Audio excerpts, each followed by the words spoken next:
25শে December সন্ধ্যাবেলা office থেকে বাড়িতে এসে রেডি হয়ে গেছি, যাবো একটু চার্চে। আর মা এখানে আমাকে হাতে 100 টাকা দিয়ে দিয়েছে। আর আমাকে রেডি হতে দেখে শিরো আগে থেকে গেটের সামনে গিয়ে দাঁড়িয়েছিল, ও ভাবছিল ওকেও হয়তো নিয়ে যাবো।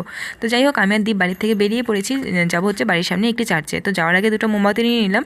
আর ভিতরে ঢুকে কিন্তু দুজনে প্রথমে মোমবাতি জ্বালিয়ে দিয়েছিলাম। আমাদের যেতে যেতে প্রায় 8টা থেকে 8:30 বেজে গিয়েছিল, তাই ভিড়টা কিন্তু অনেকটাই কম ছিল অন্য বছরের তুলনায়।